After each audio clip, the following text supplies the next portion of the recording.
va passer donc à la troisième présentation. Donc, c'est Raphaël Bory qui va nous parler de l'avancement du PNDES sur les fibroses génétiques. Merci Raphaël. Je voulais vous remercier pour cette invitation de présenter l'avancement du PNDS sur les fibroses pulmonaires génétiques, qui est bien moins avancé que les deux précédents PNDS qui ont été présentés. Mais je vais néanmoins vous montrer l'état d'avancement et les questions qui sont en cours. Alors, il s'agit de diapositives, les deux premières que j'ai déjà présentées, pour introduire le sujet que sont les fibroses pulmonaires familiales et qui ne bénéficiaient pas de définition consensuelle.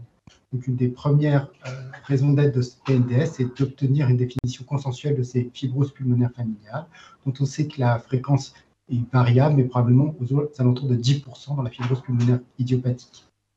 Ceci suggérait une prédisposition génétique, et l'autre élément important et un peu compliqué dans la fibrose pulmonaire idiopathique, c'est qu'il existe deux types d'anomalies génétiques ou de variants génétiques associés à la fibrose pulmonaire idiopathique. D'une part, des variants très rares, comme ceux qui ont été discutés par Laurent Saval tout à l'heure, et associés à une pénétrance très importante de la maladie. Et pour continuer, si on s'intéresse aux anomalies génétiques et aux variants rares associés au risque de fibrose pulmonaire avec une pénétrance élevée, on voit qu'environ 40% des formes familiales de fibrose sont expliquées sur le plan génétique, avec une grande variabilité génétique, avec cependant des gènes qui peuvent avoir un certain point commun. En effet, on va regrouper en trois catégories principales les mutations associées au risque de fibrose pulmonaire. D'une part, les gènes liés au télomère, d'autre part, les gènes liés aux surfactants, et puis enfin, un mélange de syndromes plus rares que les deux précédents. Est-ce qu'un PNDS est nécessaire? Alors, c'est une question qu'on pourrait se poser et qu'a posé tout à l'heure Ralph. On s'est posé la question et on a posé la question au niveau international. On a fait un sondage international et ces données seront présentées au prochain congrès européen de l'ERS en septembre prochain par des collègues hollandais avec lesquels on avait réalisé ce sondage. Plus de 300 personnes ont répondu. Vous voyez qu'on a à peu près une mixité qui est respectée, avec une parité homme-femme qui n'est pas parfaite mais qui n'est pas loin d'être obtenue. Et on voit que si on pose la question aux patients, est-ce que les patients demandent s'ils ont une maladie héréditaire? Moins de 25% demandent s'ils ont une maladie héréditaire pour la moitié des pneumologues, et pour environ la moitié des pneumologues, plus de la moitié des patients demandent s'ils ont une maladie héréditaire. Inversement, la très grande majorité des pneumologues qui ont répondu à ce sondage, il existe évidemment un biais dans la réponse à ce sondage, ont répondu oui, je pose la question de savoir s'il y a d'autres apparentés avec une fibrose pulmonaire chez mes patients. Est-ce que les pneumologues ressentent le besoin de recommandations sur les maladies familiales et les analyses génétiques dans les PID? Vous voyez qu'une très grande majorité des pneumologues qui ont répondu au sondage demandent un PNDS, au moins au niveau international. Est-ce qu'ils ressentent le besoin de recommandations sur le traitement des malades familiales et leur prise en charge? Et là encore, une écrasante majorité de ceux qui ont répondu au sondage sont désireux d'un PNDS, au moins au niveau international, mais on peut imaginer que cela puisse être étendu à partir du PNDS national. On a fait le même sondage chez des patients. On a un peu plus de 300 personnes qui ont répondu, avec là encore un biais dans les personnes qui ont répondu, puisqu'ils sont évidemment intéressés par cette question. Et là, on s'approche de la prévalence de la fibrose pulmonaire idiopathique. On a en effet plus d'hommes et plus de patients de 60 ans. Plus de 60% des patients qui ont répondu avaient plus de 60 ans, ce qui est cependant assez intéressant quand on imagine l'interface qu'on a pu utiliser. C'est une interface habituelle en ligne. Et quand on pose la question aux patients, en tout cas ceux qui ont répondu au PNDS, vous a-t-on posé la question de savoir si votre maladie est héréditaire? Seuls 60% des patients répondent oui. On m'a posé cette question. C'est-à-dire qu'il y a quand même beaucoup de patients à qui on n'a pas posé cette question. Est-ce que les patients s'inquiètent pour leurs apparentés? Vous voyez qu'on a à peu près le même pourcentage de patients qui s'inquiètent pour leurs apparentés. Est-ce que vous pensez qu'une analyse génétique puisse être utile? Et la réponse est dans 3/4 des cas, les patients eux-mêmes pensent qu'une analyse génétique puisse être utile. Donc, quand on pose la question, faut-il faire une analyse génétique? Les patients eux-mêmes sont désireux de cette information.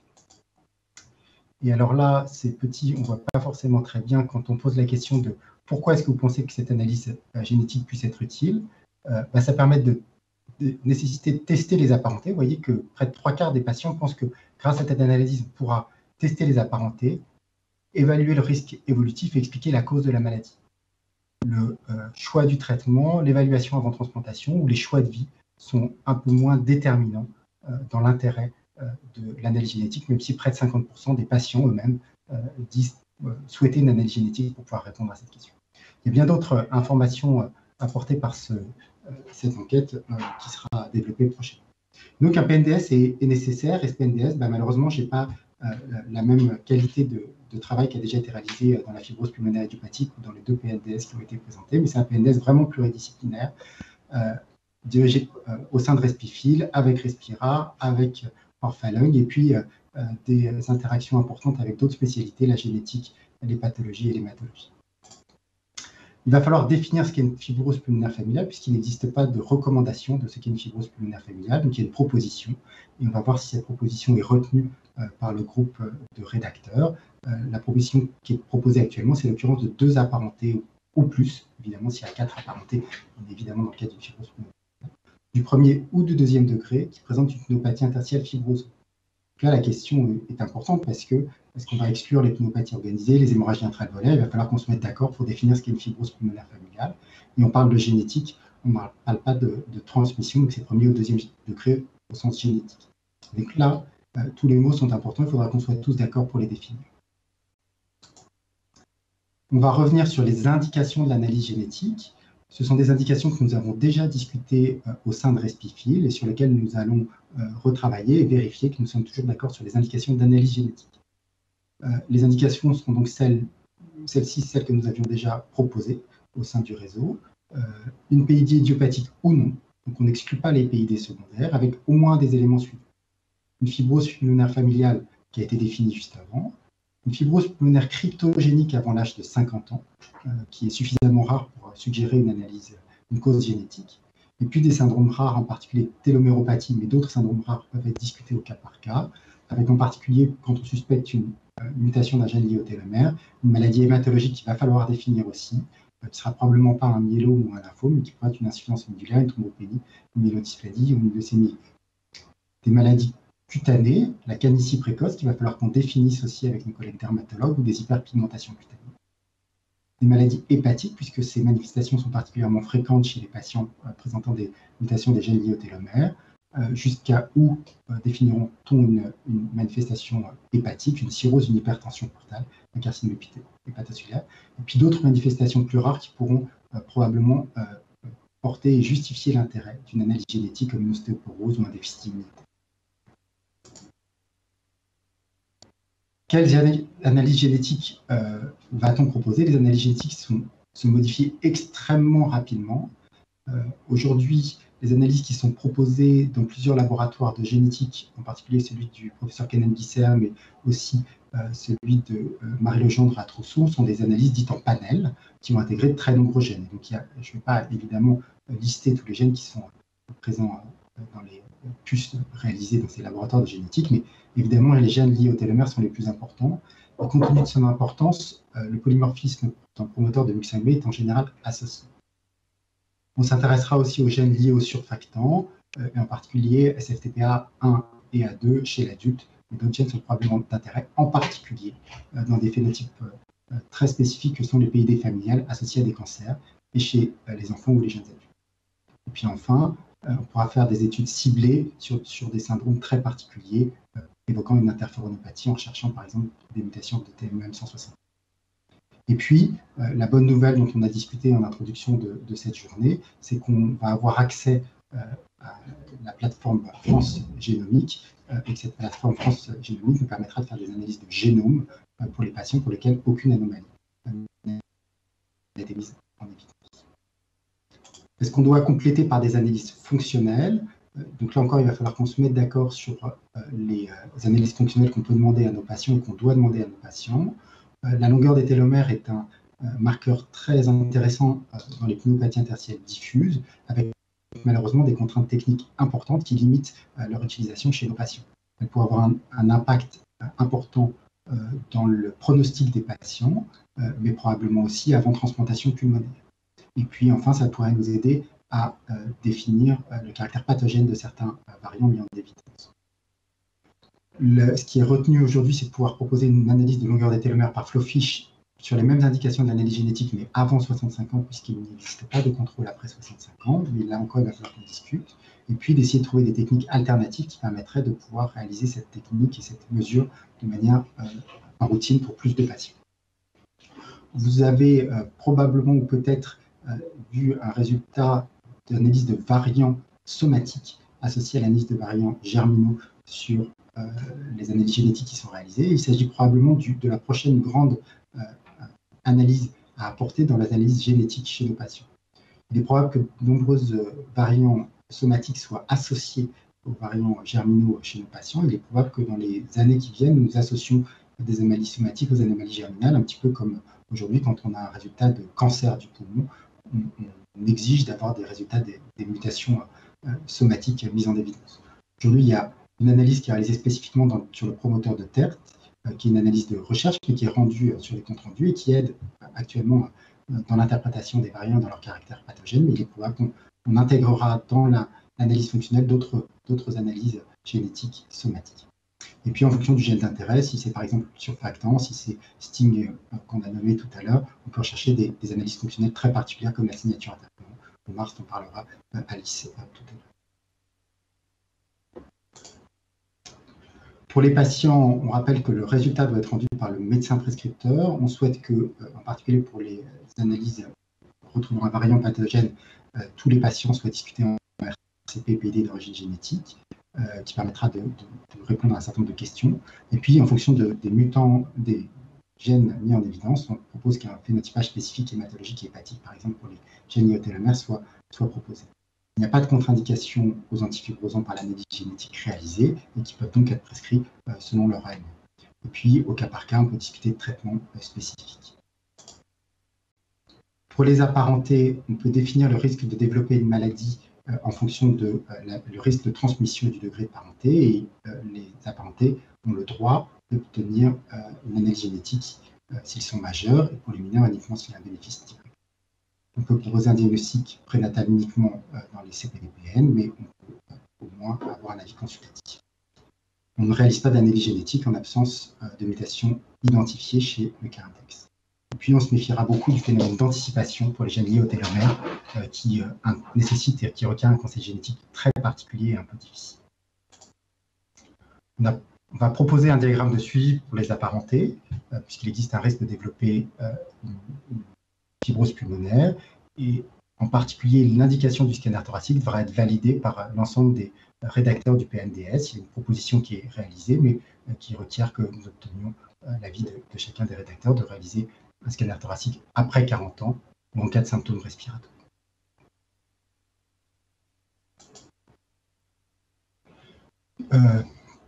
Comment le conseil génétique va modifier la prise en charge des patients? On espère que le conseil génétique que nous réalisons modifiera les expositions à risque et peut-être que ça justifiera d'une prise en charge spécifique des expositions évidentes comme le tabac, des expositions peut-être moins évidentes professionnelles ou environnementales, en particulier la pollution.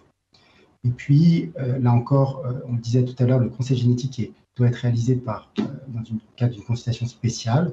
Et je me permettrai juste de soulever un travail récent qui a été publié par des collègues américains qui montre que dans une cohorte de centaines d'apparentés de fibrose pulmonaire familiale, 30% présentaient des anomalies interstitielles minimes, même si stricto sensu, on ne pouvait pas parler d'IALA puisqu'ils sortent de la définition. 34%, un tiers de ces apparentés avaient déjà des télomères plus courts que la normale. Et alors, on peut lire les choses de deux manières différentes. On peut voir que 58% n'avaient aucun regret du bilan qui avait été réalisé, qu'il soit génétique ou clinique, mais que près d'un tiers des patients présentaient quand même des regrets directement après le bilan réalisé, et 10% présentaient des regrets modérés. Et les facteurs qui étaient associés à la présence de regrets chez les apparentés, comme on peut s'en douter, c'est le fait d'avoir des anomalies sur le bilan qui est réalisé chez eux, par exemple des anomalies radiologiques, biologiques comme le télomère court et LCO. Donc on peut espérer pouvoir diminuer les expositions spécifiques. En conclusion, je crois qu'un PNDS sur la fibrose génétique est nécessaire pour les médecins et les patients, et j'espère qu'il nous permettra d'uniformiser les indications d'analyse, les types d'analyse, et d'uniformiser aussi la prise en charge des patients et de leurs apparentés. Je vous remercie de votre attention. Merci beaucoup, Raphaël, pour cette présentation. Y a-t-il des questions? Vous pouvez les poser, les participants, vous pouvez les poser, vous levez la main et les poser directement, sans passer par le chat, hein, si vous préférez. David? Merci. David? Oui, vous m'entendez? Oui. Oui, vous m'entendez? Oui. Non, c'était bon, Raphaël, c'était une question, mais que je t'avais déjà probablement posée. Je voulais savoir pour quelles raisons vous aviez décidé de faire un PNDS spécifique pour les formes familiales et ne pas l'intégrer dans un seul PNDS. Alors, j'ai mon idée, je sais que tu as des explications, mais je voulais juste que tu redises, parce que c'est vrai que quand on a réfléchi pour le PNDS maladie vasculaire pulmonaire, à un moment on s'est posé la question, puis on s'est dit que pour la communication, c'était plus simple de tout mettre dans le même PNDS pour communiquer. Voilà. Pourquoi c'est... Ouais, l'idée, on avait l'impression que ça soulevait des questions spécifiques, que le lien entre sporadique et familial dans les fibroses pulmonaires était plus tenu que dans l'hypertension pulmonaire, que le PNDS de fibrose pulmonaire idiopathique est extrêmement important et répond déjà à un certain nombre de questions très, très précises, et qu'on risquait de mélanger des messages qui n'allaient pas forcément, pas forcément répondre à la question spécifique des formes familiales, qui risquaient d'être perdues au sein de toutes les informations de la fibrose pulmonaire idiopathique, mais c'est une vraie question.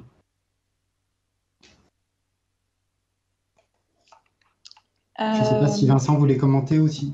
Celui de une explication, peut-être que ça dépassait aussi dans les complications, tout ça, que le cadre de la fibrose pulmonaire, bon, idiopathique forcément, mais aussi avec les conséquences hématologiques, et que c'était peut-être le choix d'avoir quelque chose, un deuxième PNDS plus spécifique.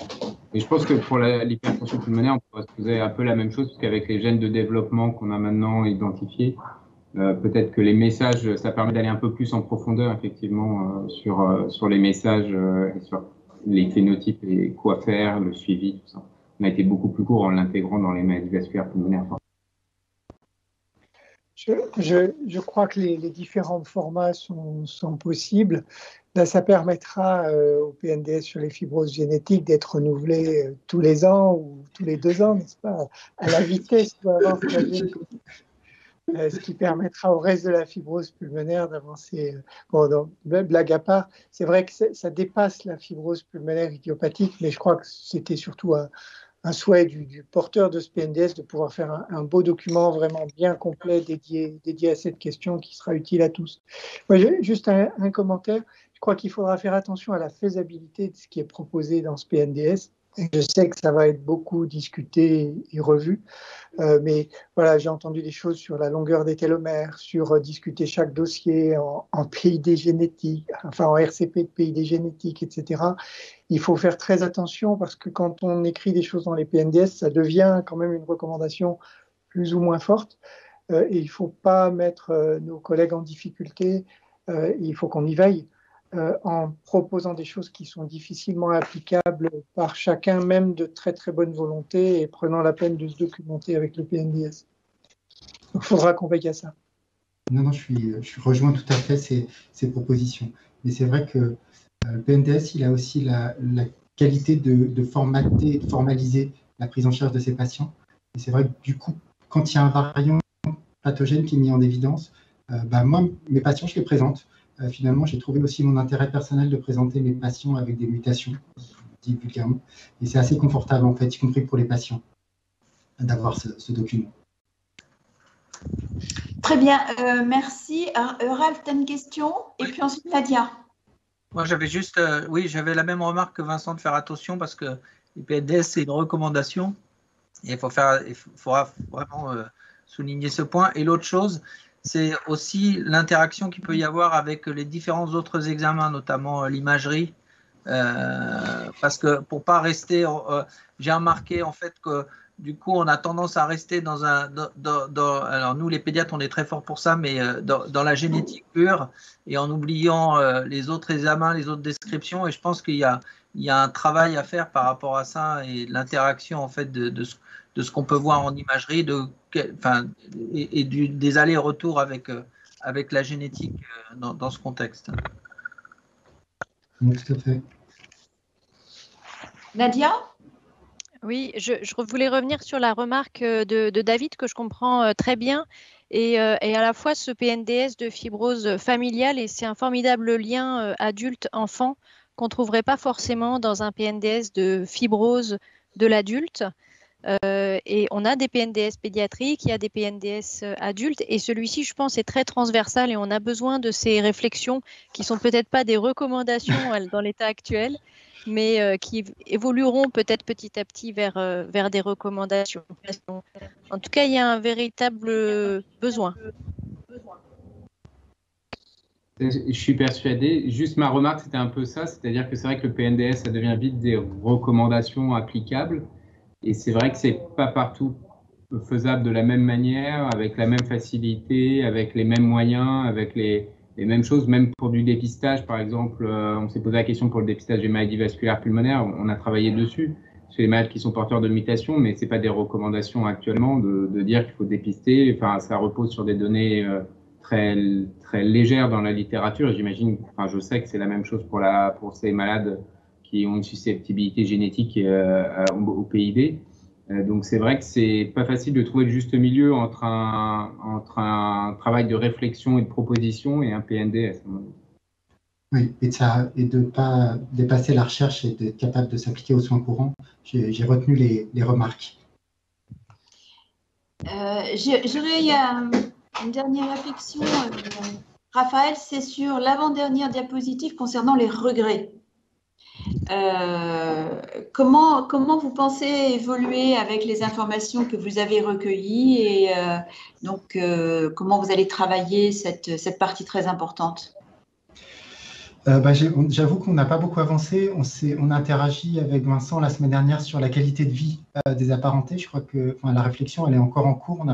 Localement, on a avancé chez nous, mais je pense qu'il va falloir que ce soit, comme vous l'avez souligné, une partie importante dans notre réflexion globale. J'attends avec impatience les remarques de chacun d'entre vous sur la prise en charge, que ce soit la qualité de vie ou que ce soit les regrets sur les apparentés au moment où on les prend en charge. Très bien. Bon, merci beaucoup à tous les intervenants sur ces PNDS.